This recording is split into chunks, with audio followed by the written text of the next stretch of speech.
नमो नमः। प्रवाचिका अहंदया जोशी अत्र समेषां स्वागतम्।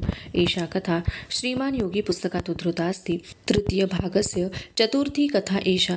अस्तु तर्हि कथायाः आरंभं कुर्मः। पंताजी वकिली करून गडावर आले.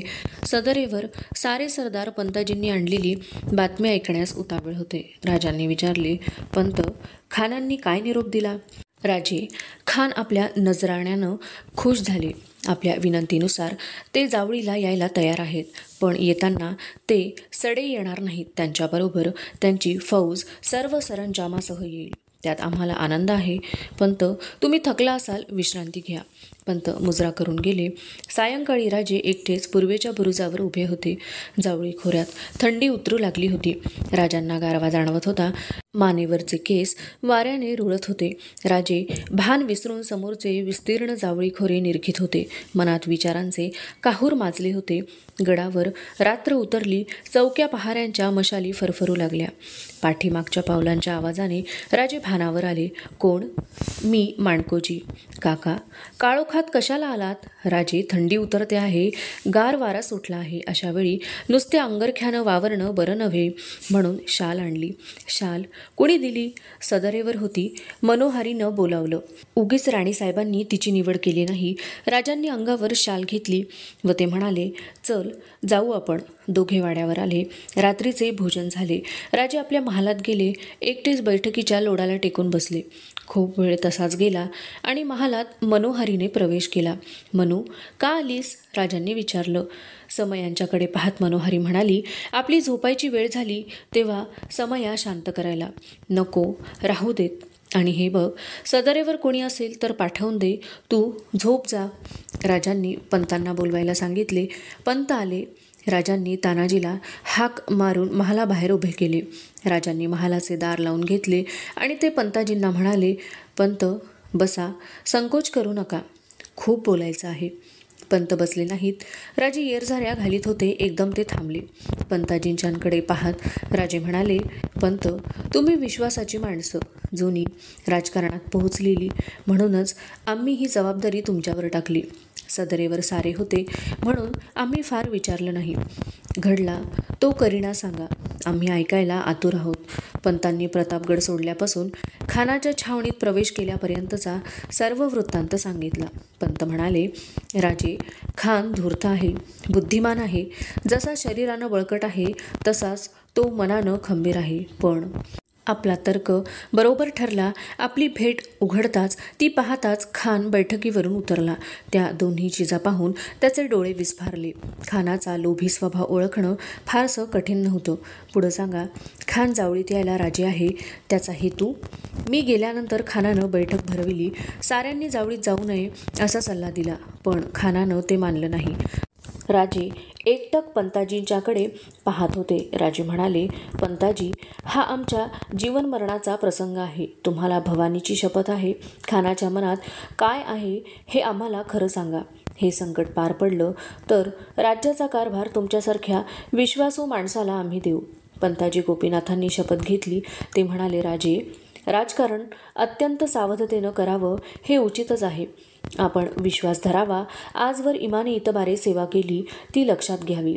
ती लक्षात घेतली म्हणूनच ही जोखीम तुमच्यावर टाकली. सांगा पंत, खानाचा इरादा मैत्रीचा आहे की? राजे, खानाच्या मनात दुष्टबुद्धी आहे. सल्ला करून तुम्हास भेटीस आणून कार्यभाग साधताच दगा करून कैद करून विजापुरास न्यावे ऐसे आहे. मग तुमचा सल्ला काय आहे? खान लालचावला आहे. त्याचा फायदा घेऊन खानास नाना प्रकारे जावळीस घेऊन येतो. तुम्हात हिंमत असली तर खानास एकांगी करून माराया, लष्कर लुटावं, राज्य आपलं करावं. राजांना तो विचार पटला. पंताजींना राजांनी प्रसन्न होऊन 5,000 होऊन दिले. ते म्हणाले, पंत, तुम्ही खानाकडे जा. त्याला सांगा, राजा भीतो, भेटीस यावयास धीर पुरत नाही, तरी आपण जावळीस यावे. हाती धरून धीर भरवसा घेऊन पातशहाचे मुलाजमतीस घेऊन जाऊन मला ऊर्जित करतील तरी थोरपणा आहे. दुसऱ्या दिवशी राजांचा निरोप घेऊन पंताजी गोपीनाथ खानाकडे रवाना झाले. खान जावळीत उतरणार याबद्दल राजांना कसलीच शंका नव्हती. राजांनी भराभर पावले उचलली. नेताजी पालकरांना जावळी आणि बाई रोखण्याचे काम दिले. खान जावळीत उतरला की त्यांनी घाट माथा सांभाळावा असे ठरले. साऱ्या सरदारांच्या जागा अशाच तऱ्हेने राजांनी निश्चित केल्या. गडावरून जावळीचा नकाशा समोर होता. राजे सर्वांना आपापली ठिकाणे दाखवित होते. सरदारांना आता चेव चढला होता. लढाईसाठी ते आतुर झाले होते. राजे कोयना खोऱ्यात फेरफटका मारून आले. खानाला उतरण्यासाठी कोयना खोरे सोयीचे होते. खानाच्या तळासाठी राजांनी प्रतापगडापासून दक्षिणेस कोसभर अंतरावर असलेल्या पार गावाजवळ खानाच्या छावणीची जागा निवडली. रडतोंडीच्या घाटाने उतरताना खानाला त्रास होऊ नये म्हणून वाटेवरची झाडे तोडून मार्ग मोकळा केला. पंताजी गोपीनाथ यावेळी खानाशी वाटाघाटी करीत होते. पंताजी गोपीनाथांनी खानाला पुरा विश्वास दिला. तो म्हणेल ते कबूल केले. पंताजींनी सांगितले, राजा कचदिल आहे म्हणूनच आपल्याला जावळीत येण्याचा त्रास. तिथं भेटीस येतील. दिलासा करून बरोबर घेऊन जाणे. खानाने ते मान्य केले. निरोप घेता घेता गोपीनाथांनी खानास विनंती केली, ऐश्वर्यात उणेपणा पडणार नाही, पण अशा भेटीच्या प्रसंगी काहीतरी खास खरेदी करून खानांना भेट द्यावी अशी राजांची इच्छा आहे. आपल्या छावणीत असलेला बाजार, हिऱ्या मोत्यांचे व्यापारी जर आपल्याबरोबर येतील तर तिथंच खरेदी होऊन आपला व आपल्या सरदारांचा यथोचित सत्कार करता येईल. बेशक बेशक, हमारे साथ मोतिये जवाहिरे सभी तो आएंगे. खानाने आपल्या खास विश्वासाचे सरदार जावळीची व्यवस्था पाहण्यासाठी पंताजींबरोबर पाठविले. खानास पुरा विश्वास यावा म्हणून राजांनी त्याच्या सर्व सोयी करावयाचे मनावर घेतले. कोयनाकाठच्या पार गावाजवळ सैन्याला तळ द्यायला प्रशस्त जागा व्हावी म्हणून झाडे झुडपे तोडून चांगले विस्तीर्ण मैदान केले. दाट जंगलाने व्यापलेल्या कोयना खोऱ्यात तेवढीच मोकळी जागा दिसत होती. खानाच्या तळापासून जागोजाग धारकऱ्यांच्या गुप्त व प्रकट चौक्या ठेवून त्यांवर कारकून नेमले. खानाच्या भेटीसाठी राजांनी गडाखालच्या माची सोंडेची जागा निवडली. ही जागा अशा ठिकाणी होती की गडावरून तेथे संपूर्ण लक्ष ठेवता येत होते. अनाजी मलकऱ्यांना राजांनी या जागी उत्तम सदर उभारण्याची आज्ञा केली. राजे म्हणाले, अनाजी, सदर अशी तयार करा की असली देखणी ऐश्वर्य संपन्न सदर विजापूरच्या दरबाराचीही नसावी. पंताजी गोपीनाथांबरोबर जी खानाची माणसे आली होती त्यांनी कोयना तळाची जागा पाहिली. त्यांना ते ठिकाण पसंत पडले. तेथून भेटीची जागा नजरेच्या टप्प्यात येत होती व नदीकाठ असल्याने तो पाठीशी घालून प्रसंग आला तर किल्ल्याला चटकन शहत येता येण्यासारखा होता. राजांनी खानाच्या माणसांना भरपूर द्रव्य देऊन त्यांना संतुष्ट करून परत पाठविले.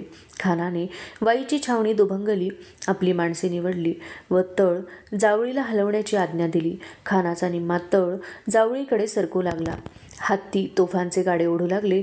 खानाबरोबर निवडक 10-12 हजार स्वार, तोफखाना, पायदळ, पुतरनाला बाणांचे उंट व जेजाला होता. जंगली व डोंगराळ प्रदेशातून एवढा कबिला चढविताना व जावळी खोऱ्यात उतरताना खानाच्या लोकांच्या नाकी दम भरला. खान आपल्या प्रचंड लष्करासहित कोयना खोऱ्यात आला. छावणीची जागा पाहताच खान खुश झाला. रडतोंडीच्या घाटाने उतरताना झालेले सैन्याचे हाल विसरून गेला. शाही डेरे उभारले गेले. हजारो घोड्यांची पागा उभी राहिली. हत्ती साखळदंडांनी ठाण बंद केले होते. उंटांच्या तांड्यांनी पूर्वेकडचा माळ व्यापला. तोफांचे अवजड गाडे, लहान मोठ्या तोफा छावणीत विखुरल्या होत्या. खानाच्या सैन्याला मदत करण्यासाठी राजांनी शेकडो बेगारी छावणीत पाठविले होते. खानाबरोबर आलेले बाजार बुणगे छावणीपाशी आपला बाजार भरवण्यात गर्क झाले होते. त्यात हर जिन्नस भरला होता. मोतिये जवाहिरे खानाच्या भेटीकडे डोळे लावून बसले होते. भेट होताच मानकऱ्यांना आहेर करण्यासाठी शिवाजी मोठी खरेदी करणार याबद्दल त्यांची खात्री होती. गडावरून खानाची छावणी दिसत होती. खानाच्या तळावर असलेल्या प्रत्येक वस्तूचा तपशील राजांना मिळत होता. खान छावणी स्थिर होताच राजांनी दूर ठेवलेले सैन्य जवळ आणण्यास सुरुवात केली. ढवळे घाटात चंद्रगडावर लोक ठेवले. नेताजी पालकर महाबळेश्वरची वाट अडवून बसले होते. सिलमकर बाचीघोलीचे घाटी नेमले होते. जावळी अंगाला बांधल होते.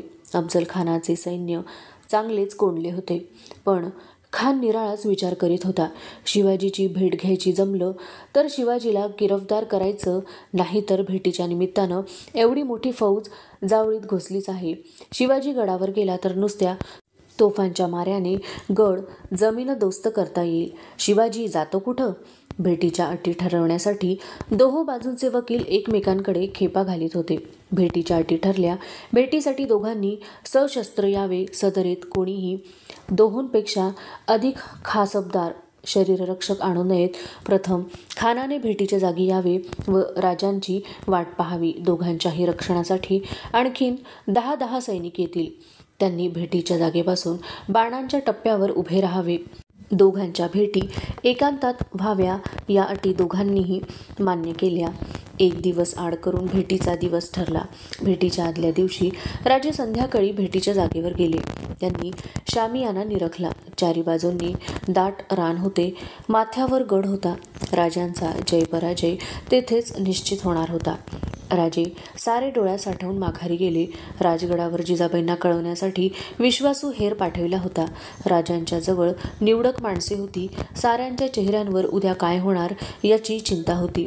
आपले काम दक्षतेने पार पडावे ही खबरदारीची जाणीव होती. रात्र झाली. षष्टीची धीट चंद्रकोर आकाशात दिसत होती. खानाच्या तळावरचे असंख्य पलोते खानाच्या छावणीचा विस्तार स्पष्ट करीत होते. राजांचा खास नजरबाज तातडीने गडावर आला होता. राजांच्या महालात तो उभा होता. राजे पाठीवर हात बांधून येरझाऱ्या घालीत होते. बहिर्जी सांगत होता, खान भारी आहे. 1.5 गज उंच आहे. 2 वावेचा घेर आहे. पहार सहज वाकवतो व परत सरळ करतो असं त्याचं बळ आहे. पडलेली तोफीची गाडी एकट्यानं उचललेली मी पाहिली आहे. असं? ठीक. सांग. विजापूरहून येताना तो 60 बेगमा मारून आला असं छावणीत बोलतात. त्याच्या गुरूनं पाहताच मस्तक दिसलं नाही असं म्हटल्याचं सांगतात. अंगचं बळ हेच त्याचं हत्यार आहे. खानाबरोबर रक्षक म्हणून कोण येतो? बंडा सय्यद खेरीज खानाचा कोणावरही विश्वास नाही. तोच येणार अशी खास बातमी आहे. हा सय्यद बंडा कोण? खानाच्या उंचीचा, अंगलटीत कमी भासला तरी पोलादी हाताचा आहे. पट्टा फिरवण्यात मशहूर आहे. मतलब 9 हातांवरचा माणूस गारद करून तो दुसरा हात करण्याआधी आपली पहिली जागा घेतो असं सांगतात. दुसरा कोणी नाही. खान गाफील आहे. आपल्या बळाचा त्याला विश्वास आहे. छावणीत तह होणार आहे हा भरवसा आहे.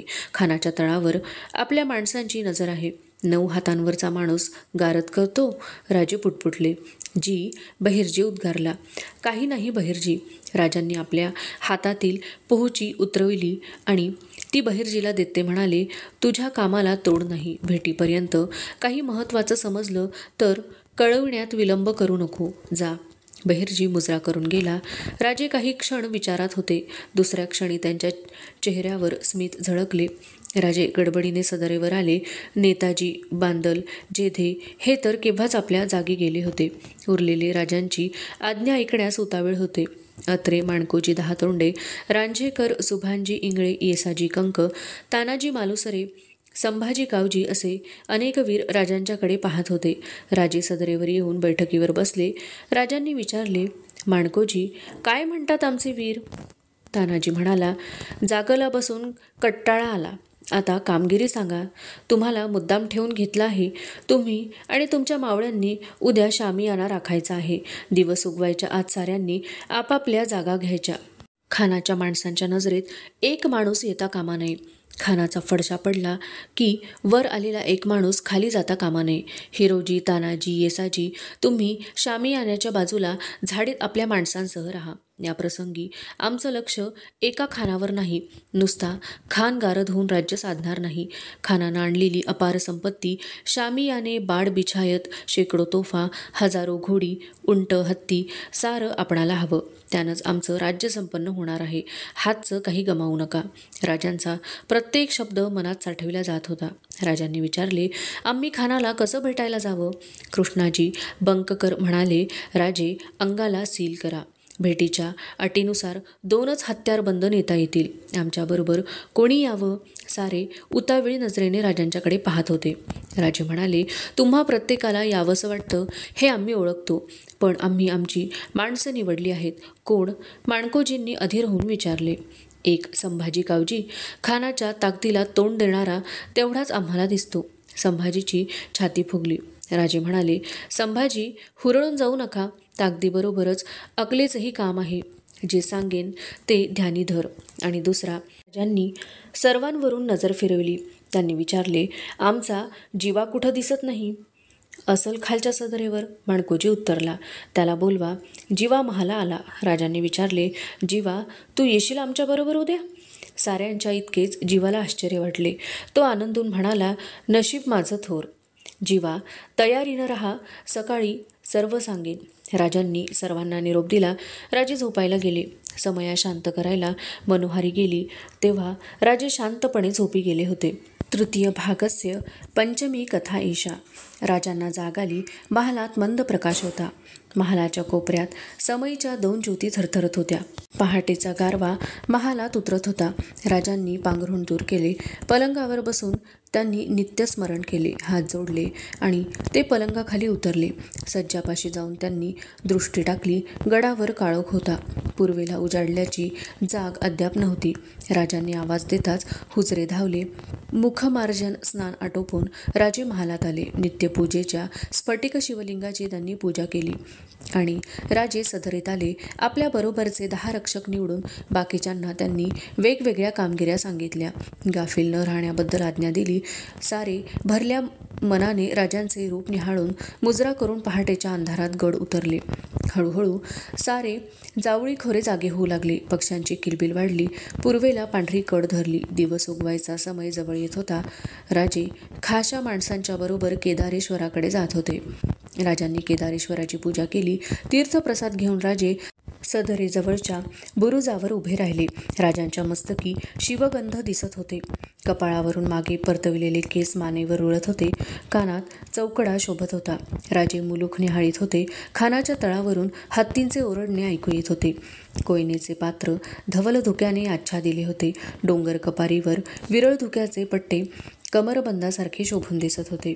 उगवत्या सूर्यकिरणात महाबळेश्वराचा माथा रूप घेत होता. राजांनी महाबळेश्वराला वंदन केले. उगवत्या सूर्यनारायणाचे दर्शन घेतले आणि ते माघारी वळले.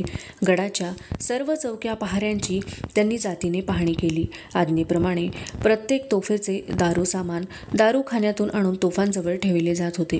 तोफा ठासून तयार होत्या. गडाचा बंदोबस्त पाहून राजे वाड्यात आले.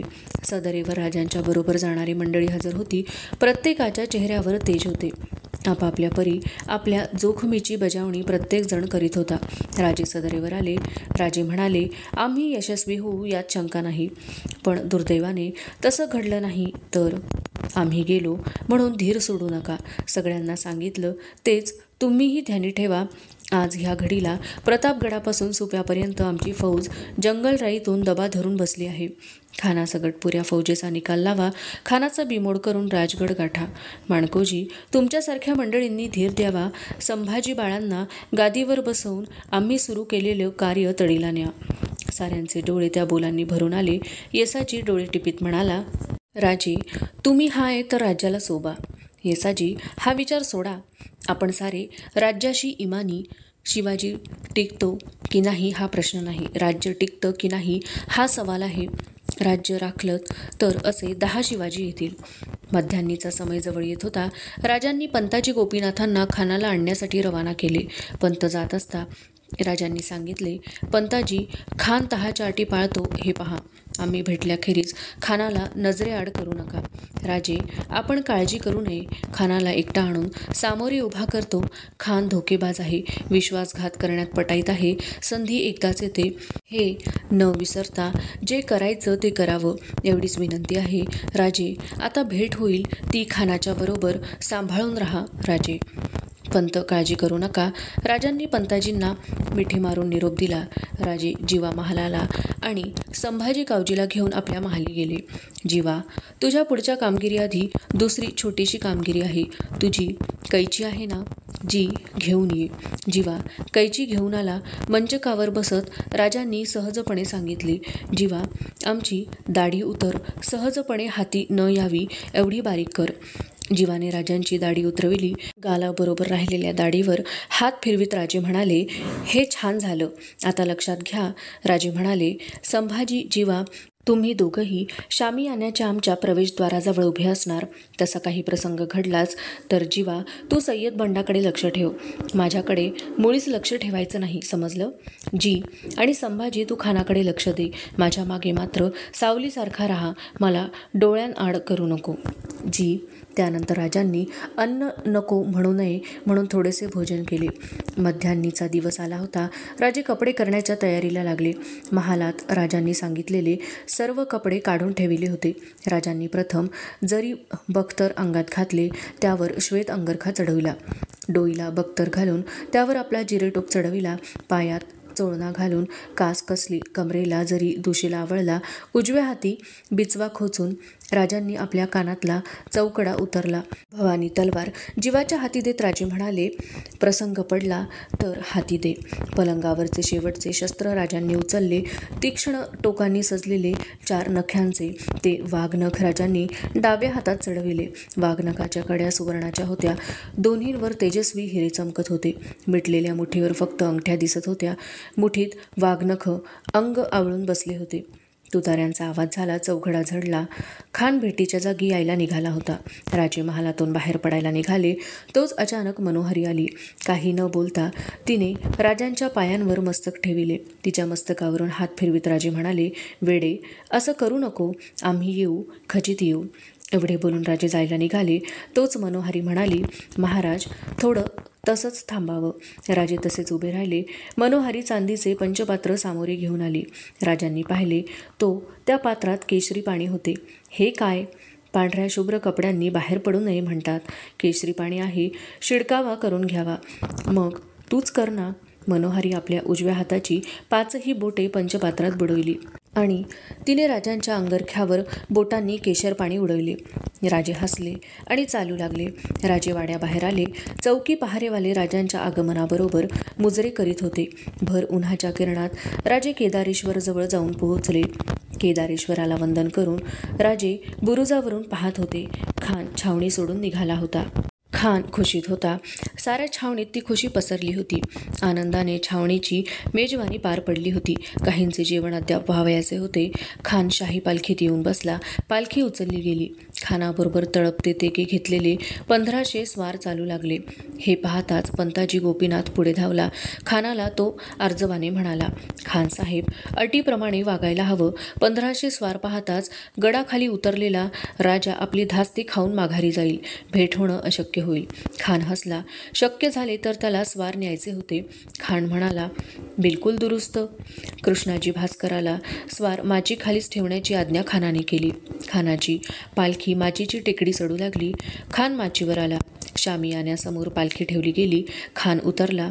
एखादा पर्वत उभा टाकावा तसा हा अजस्त्रकाय खान कमरेवर हात ठेवून शामियाना निरखित होता. शामियान्याचे सोन्याचे चंदराई कळस उन्हात तळपत होते. नाजूक नक्षीदार शिसवी खांबांनी शामियान्याला आधार दिला होता. रेशमी काढण्यांच्या तणावा लावल्या होत्या. भारी कापडाचे पडदे लावले होते. खान थक्क होऊन ते ऐश्वर्य पाहत होता.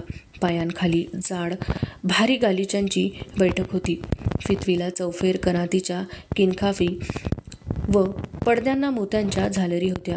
भरजरी अस्मानगिरी केली होती. शामियान्यात बैठकीसाठी खास चौथरा उभारण्यात आला होता. हिरव्या कंच मखमलीने तो चौथरा आच्छादित होता. डोळे दिपतील असे जरीचे सुबक काम असलेली आभरणे गिरद्या लोडांवर शोभत होती. सुवर्ण धूपदाण्यांतून धुपाची वलय उठत होती. कस्तुरीचा सुगंध पसरला होता. मुरादाबादी पिकदाणीपासून ते बऱ्हाणपुरी नक्षीदार सुवर्ण हुक्क्यांपर्यंत सर्व इंतजाम त्या शामियान्यात होता. पंताजी गोपीनाथांनी बैठकीवर बसण्याची विनंती केली. खान भानावर येऊन म्हणाला, शिवाजी, स्वतःला कोण समजतो? पातशाहीपाशी अशी दौलत नाही. केवढे हे मोती, केवढा हा दिमाग. पंताजी म्हणाले, मी सांगितलं होतं ते हुजुरांना पटलं तर. हा माल परका नाही. पातशाहीचा माल पातशाहीकडे जाईल. खान मनापासून हसला. बैठकीवर बसत तो म्हणाला, तुमच्या राजियास लवकर आणा. पंताजींनी तातडीने हे जीप पाठविला. राजे गडावर तयारच होते. राजांनी माणकोजींच्याकडे पाहिले. माणकोजी खचला होता.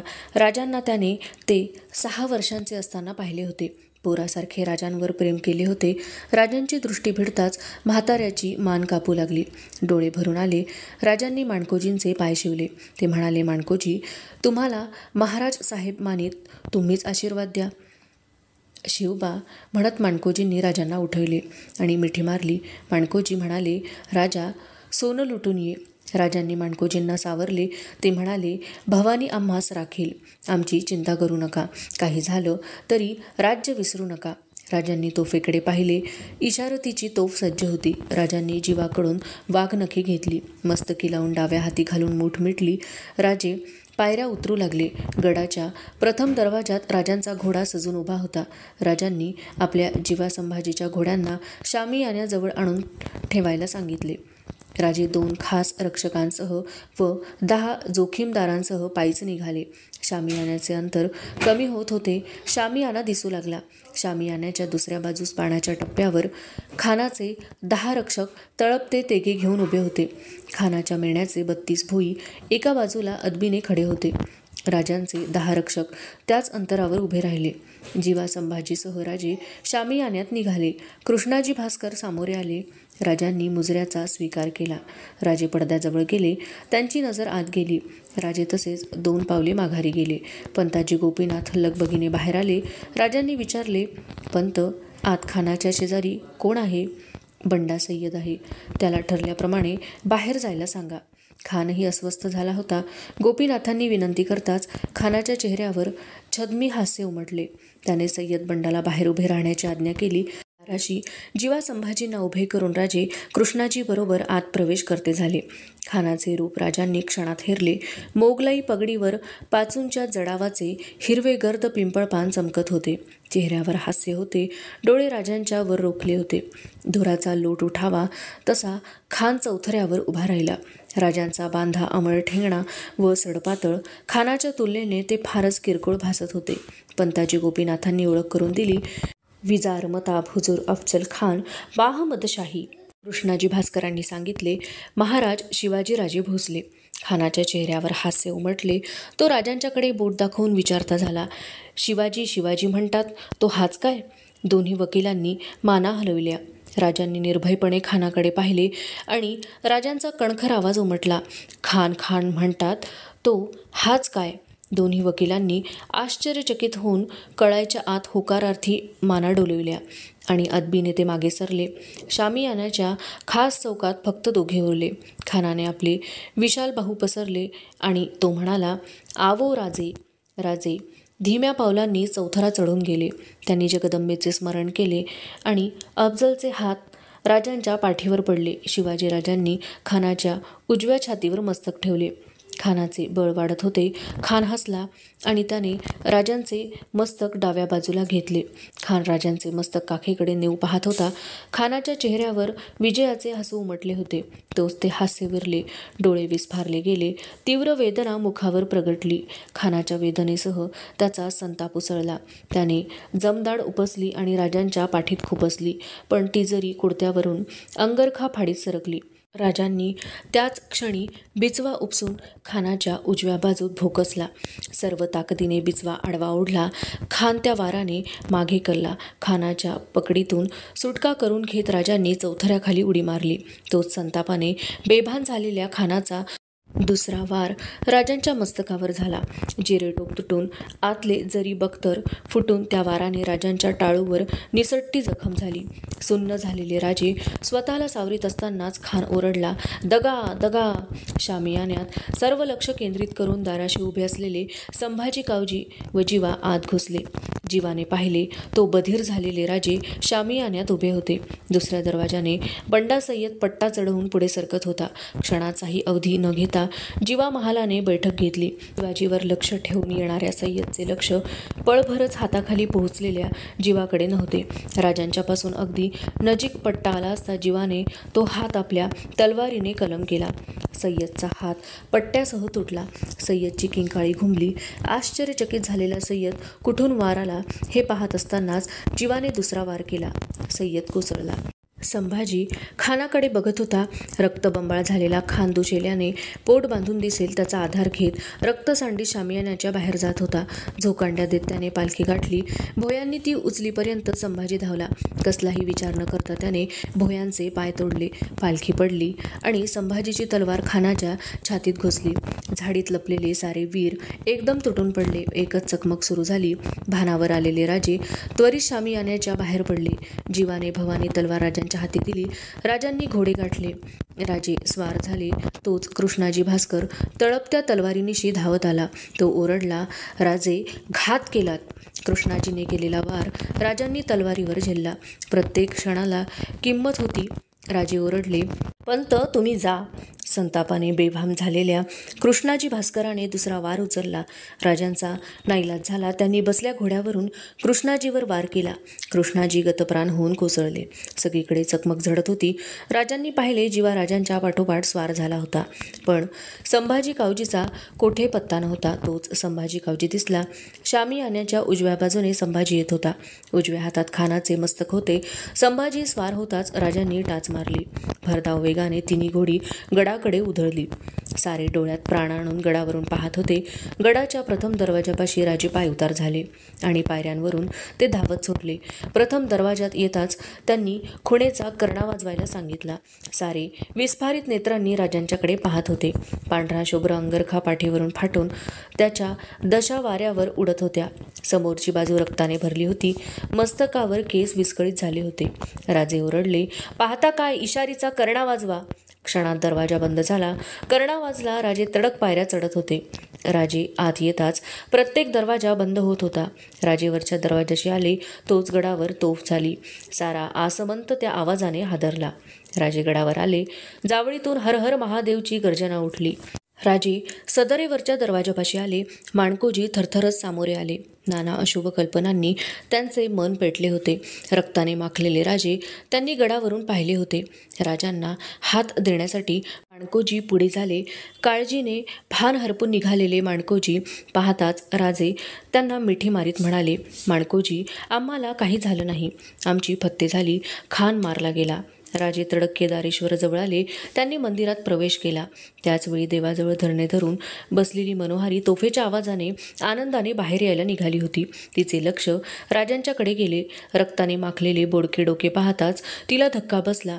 दोन्ही हातात तोंड झाकून ती फिरली. उभ्या जागी तिला हुंदका फुटला. त्याचवेळी राजांचा हाताचा स्पर्श तिच्या खांद्याला झाला. कानांवर शब्द आले, मनू, हे रक्त आमचं नाही, शत्रूचं आहे. आम्ही सुरक्षित आहोत. त्या शब्दांनी अचानक आनंदलेली मनोहारी वळली. डोळ्यात पाणी होते.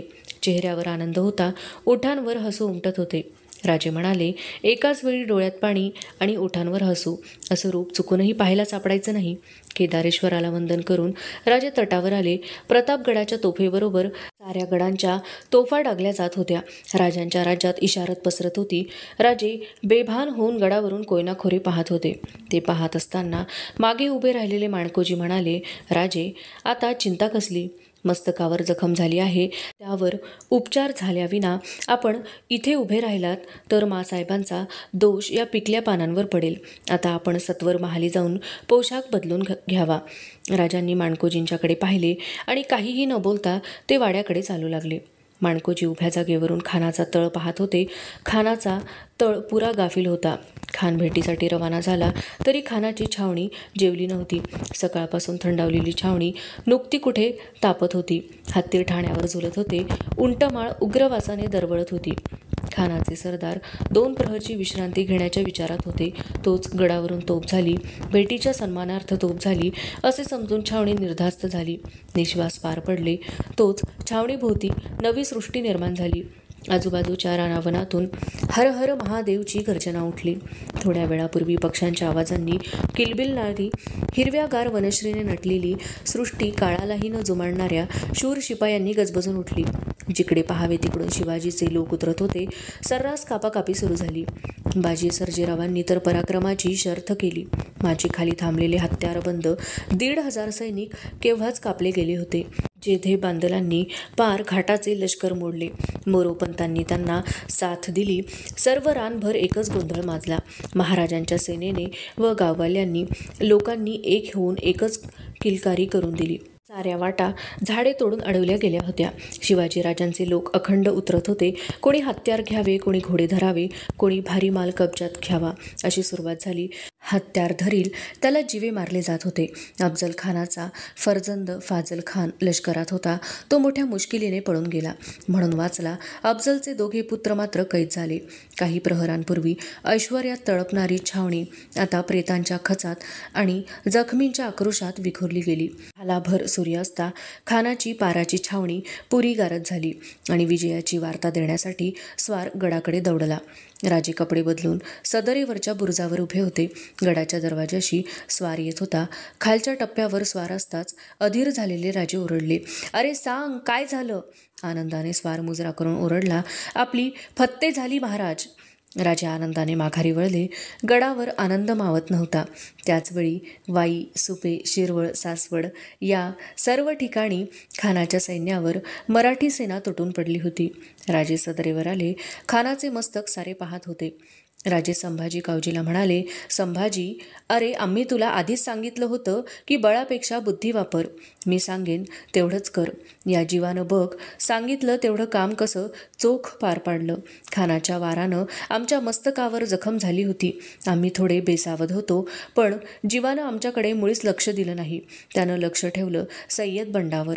जीवानं थोडी जरी कुचराई केली असती तरी आज आम्ही विजय मिळवूनही इथं दिसलो नसतो. तू मात्र आमची पाठ सोडून खानामागे धावलास. आज्ञा नसता उत्साहाच्या भरात खानाचं मस्तक घेऊन आलास. संभाजी, अशा प्रसंगी क्षणाला फार महत्त्व असतं. अरे, खान कुठं पळत होता?" सदरेवर आलेल्या गोपीनाथांच्याकडे लक्ष जाताच राजांच्या चेहऱ्यावर हास्य विलसले. पंतांनी राजांना मिठी मारली. राजा प्रजेचं अंतर सरल्याचा तो क्षण होता. दोघे मुत्सद्दी एकमेकांच्या मिठीत असूनही काही बोलत नव्हते. राजे म्हणाले, "पंत, तुम्ही दिसला नाहीत. आमचं मन चिंताग्रस्त झालं." "राजे, तुम्ही निघालात पण पाऊल उचलेना. तुम्ही जाताच येसाजींनी जीवाच्या बाजीनं वाटा रोखल्या. कळसूत्री बाहुल्यांसारखे आमचे वीर चारही बाजूंनी प्रगटले. एकच कापाकापी सुरू झाली. वर आलेला एकही माणूस खाली उतरला नाही. हे सारे पाहत होतो तोच तोफ झाली. त्याच क्षणी माझी हातात आली होती. येसाजींसह आम्ही खाली उतरलो. राजे, गडाखाली कैदी आणले आहेत. आपण चलावं." राजे सर्वांच्यासह गड उतरले. अफजल खानाचे दोन्ही पुत्र भयभीत झाले होते. खानाच्या अटक झालेल्या सरदारांनी जीवाची आशा सोडली होती. येसाजींची पाठ थोपटीत राजे म्हणाले, "येसाजी, युद्ध संपलं, वैर संपलं. अटक झालेल्या सर्वांना मानानं पाठवा. चला."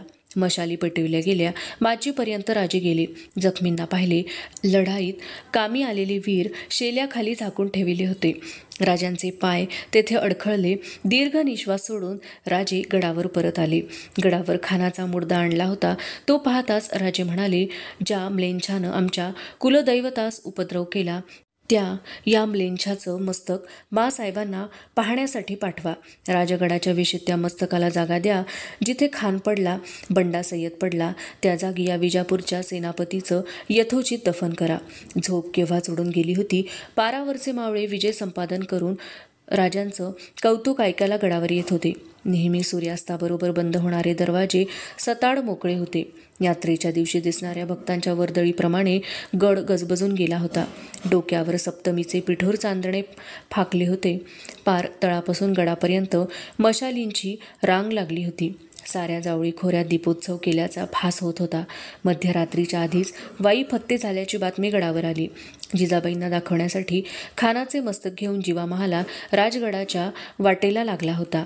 अवशिष्टा कथा अग्रिमे भागे पठिष्यते. अस्तु तर्हि पुनर्मिलामः. तावन्मंगलं भूयात्, शुभं भूयात्. नमो नमः. धन्यवादः.